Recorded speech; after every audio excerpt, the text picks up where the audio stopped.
Let's get ready to mortgage. He is the prince of programs, guru of guidelines, master of matrices. He puts the fun in funding. Please welcome Mark, Mr. Mortgage Eitel. All right. My name is Mark Eitel, host of the Mr. Mortgage Show. Dom, my producer, and I do this every week right here at the same time on this station. So thanks for joining us. And you are in the right place if you want to walk away from this hour with the information and the data that you need to make better real estate and mortgage decisions for you and your family. I mean, there's a lot of crazy news going around right now. Are we in a housing bubble? Are we in a recession? Is the recession going to pop the bubble?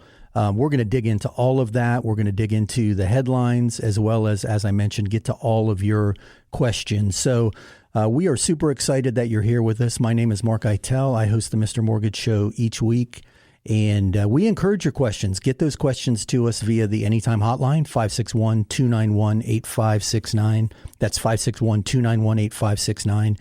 And that is a good number from anywhere in the country. I don't care if you're listening to us. We've got some new partners and new listeners in Virginia, so we're super excited to have you as part of the Mr. Mortgage family. And you can call us on that number from anywhere, 561-291-8569. If you're shy like me and you don't want to get on the air, then Dom will just read your question for you. So shoot those to us, and then you can hit the website, www.mr.mortgage.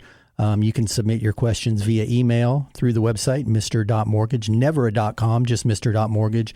And then a cool new thing that we've done is we've built out a new Facebook page for the show. So if you're on Facebook and you search the Mr. Mortgage Show, you'll find us. And we're using that page kind of as a data dump, if you will. So all of the articles that you hear me reference and the data sets, we're posting those on the Facebook page so you can do your own deep dive. And we encourage your conversation there also. If you have comments or additional questions, especially during the week when you're not able to call directly into the show, use the Facebook page. There's a lot of good stuff there. So we're going to dive right into this week's show. We're going to start with just, a lot of news this week was talking about doom and gloom. The housing market is going to crash because interest rates are rising. And if you're a listener of this show, and I'm going to dive into it in this week's show, that's not the case. I'm going to give you the information you need to understand that this is a very different environment than a quote unquote housing bubble.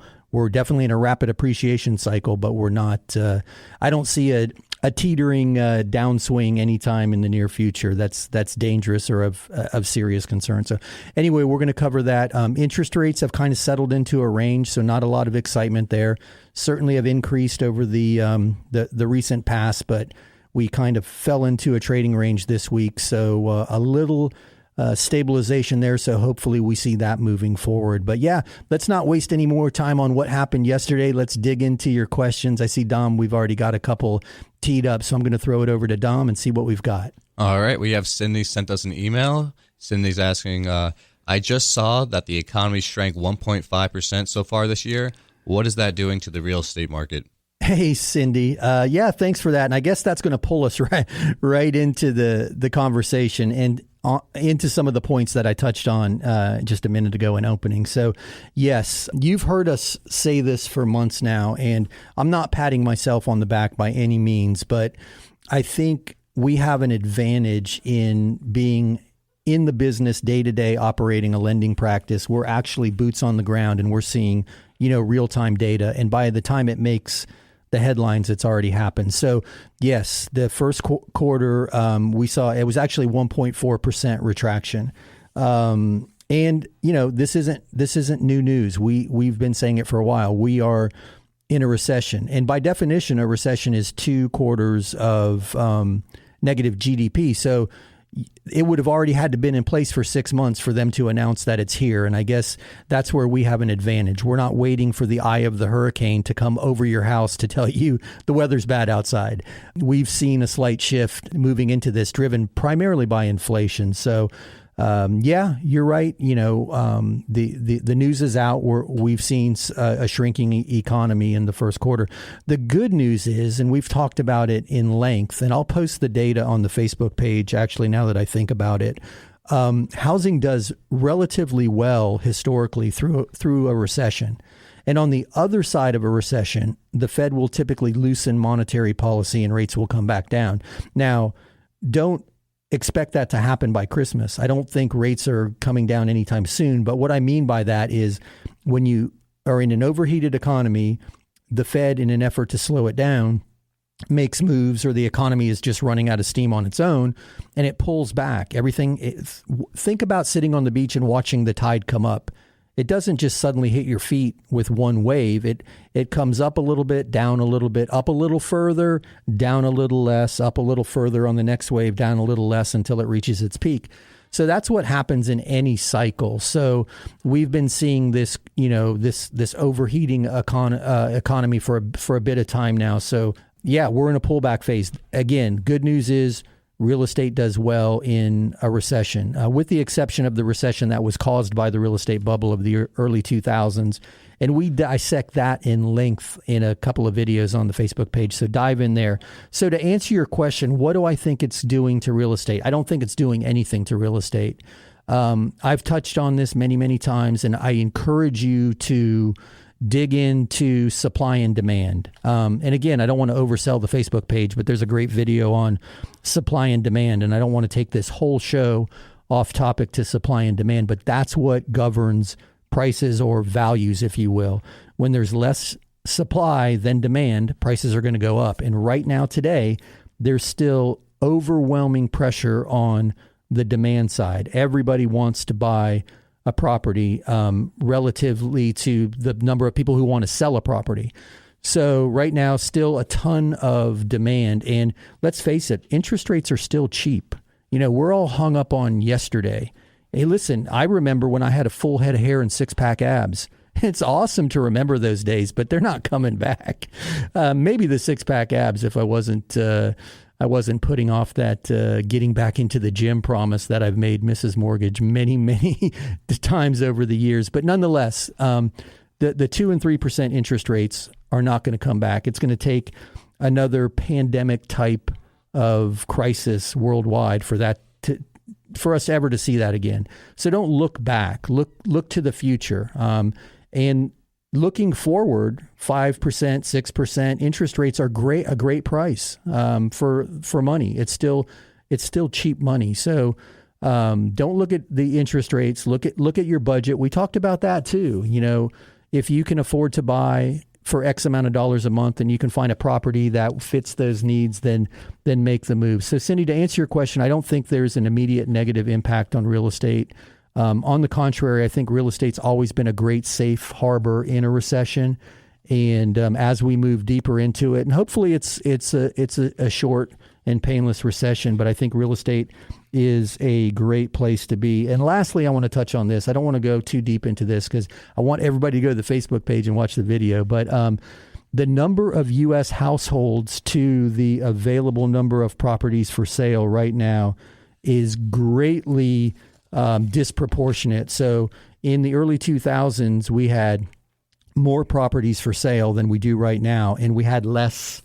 The number of U.S. households was smaller, so less people, more supply. Right now, we have less supply and more people. So another reason why I think we're safe for the near-term future in housing. So happy to dig in on that. If you ever want to have a conversation, just hit us up 561-291-8569, and we'll be happy to have a discussion. So hey, Dom, do we have another question? Yes, we do. We have another email, actually. This one's from Mateus. Mateus asking, I'm going through the immigration process, but I already have a Daca status. Can I get a mortgage? Hey, Mateus, that's a great question. And hey, congratulations on going through the immigration process. And Daca is also often referred to as the Dreamers. And if you've been issued the Daca status, then yes, you can buy a property, even though technically the Dreamers are undocumented immigrants. If you're accepted into the program and you've received the status, then yes, you can buy a property with a variety of loan programs. And in the U.S. Immigration Bill of 2021, FHA expanded their guidelines to allow Daca recipients to receive an FHA loan too. So happy to dive into that with you, my man, and congratulations on 1, immigration, and 2, home ownership. So super exciting to hear that you're taking those steps. But on the other side of this break, we'll dig into more of your questions. 561-291-8569 is the Anytime hotline. 561-291-8569. Hey, it's Mark Eitel here, host of the Mr. Mortgage Show. And you've heard me talk about the valuation tool that we use in our lending practice almost daily. It's not quite an appraisal, but it's way more accurate than one of those online estimates. And we're happy to run one of those reports for you at no charge. Just visit freevaluereport.org. That's freevaluereport.org. Give us a little information about the property, and we'll be happy to send you your report. That's freevaluereport.org. Here's another 5-star review. My wife and I own a small business. And the way our accountant file our taxes, we don't show much income on tax returns. Because of this, it looks as if we don't make the money. This was a problem for our bank when we applied for a mortgage. But not for Mark. He verifies our income by using our monthly bank statements. Mark and his Mr. Mortgage team made a big difference for me. Yes, I am happy to recommend Mr. Mortgage Mark. It's not every day that you need an appraisal, whether it's for a divorce settlement, estate planning, or maybe you're appealing a tax assessment, or you just want to make sure you have adequate coverage in your property insurance. When you need a certified appraisal, turn to my friends at SOFLappraisal.com. That's SOFLappraisal.com. Peter and his team have been appraising properties here in South Florida for decades. SOFLappraisal.com. And tell them you heard this on the Mr. Mortgage Show. Are inflation and everyday expenses eating into your retirement income? Maybe you've considered a reverse mortgage and have unanswered questions like, do I still own my property? Can the bank kick me out? What happens when I die? Can I still leave my house to my kids? These are all great questions. Visit www.moreaboutreverse.com to learn more. That's www.moreaboutreverse.com. www.moreaboutreverse.com. Welcome back to the Mr. Mortgage Show. Call us now, 561-291-8569. All right. We are back. My name is Mark Eitel, host of the Mr. Mortgage Show, and you heard the man. Give us a shout at 561-291-8569. With any questions, that's 561-291-8569. If you're too shy to get on the air yourself, Dom will take the question and just read it on the air for you. Or you can always shoot a text to that number too, 561-291-8569, anytime hotline. Also, the website is www.mr.mortgage. That's mr.mortgage with no .com. So we are going to keep this train rolling. We're going to throw it back over to Dom for additional questions if we have any. Yes, we do. We have Jeff that just called asking, I'm negotiating a lease option with my landlord. How long do I need to lease before I could get a regular mortgage to buy it? Hey, Jeff, that's a really good question. There's a lot of moving parts to that. So I'm going to give you some very general answers, but I'm going to encourage you, if you have further questions, to give us a shout. And that number again is 561-291-8569. And keep in mind, everyone, you can use that number during the week too. If there's something that you want to dive deeper into, that number, yes, it rings into the studio right here while we're doing the show live, but it also pushes to my office during the week. So if you need to get me, somebody will get you in touch with me directly by calling that number, 561-291-8569. But to get to your question, Jeff, so here, I guess I have to push a question back to you. First of all, lease option is awesome. And I guess before I ask Jeff the question back, let me explain that in case somebody doesn't realize what it is. It's basically like rent to own, might be a more common term. So you negotiate a purchase price now for a future closing date, and you negotiate a monthly payment. Now, sometimes, and this is where I say there's a lot of moving parts to it, sometimes you'll make a rent payment, or in this case, a lease payment each month, and a portion of that payment will be applied to your down payment that will be used in the future. That's a very common practice. So let's use super round numbers for, to keep math simple, because I'm a simple Florida hillbilly, if you will.